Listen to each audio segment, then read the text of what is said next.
Anisan'ireo kandida enina amby telopolo ny latsaka ho fidiana ho filoham-pirenena tamin'ny fiodonana voalohany i Nirado Ravalmanana. Tanora ny tenany ary mahatsapa marina ny olona ny firenena. Noho izany dia nisafidy ny hanohana ny kandida anankiray ny tenany amin'ny fifidianana amin'ny fiodonana faharoa.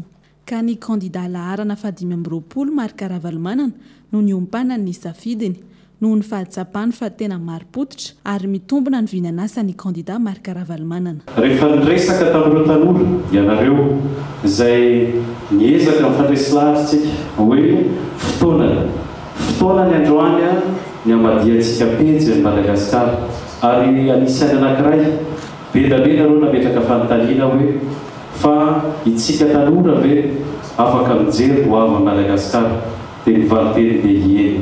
Misy zavatra anankiray tiako tsahivina aminareo dia izao roapolo taona dia mpandrarà teto Madagasikara ary anisany anankiray fitaratro i président Marc Ravalmanana tamin'ny fandrarana teto Madagasikara. Mila tsika tanora hiaraka anarina Madagasikara hiaraka aminy. Nanome toky ary tsy andrarak'ilombiandoha ny fahatokisana sy ny fanohanan'ny tanora azy ihany koa ny kandida Marc Ravalmanana tamin'ny fandraisam-pitenenana nataony tandroany tamin'ny fihaonany tamin'ny Nirado Ravalmanana. Vonona ny tenako izy ary ampiasa ny fahankingako rehetra ampandroso indray ny firenena. Fa tena faly aho, fa tena manafasikirana amiko ianareo dia anoloka sy anohana ary ampandany ny tenako ho lasa filoha amin'ity firenentsika kely ndraika dia misakabetsaka.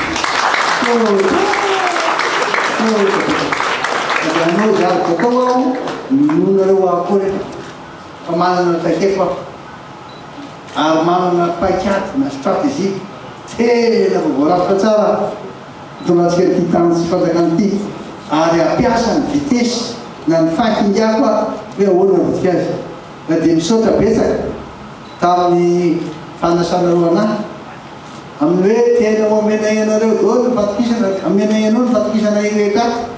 Anisan'ny kandida manohana ny Marc Ravalmanana ihany koa izany izao i Nirado Ravalmanana satria efa maro tamin'ireo kandida no efa naneho ny fahavononany anohana azy.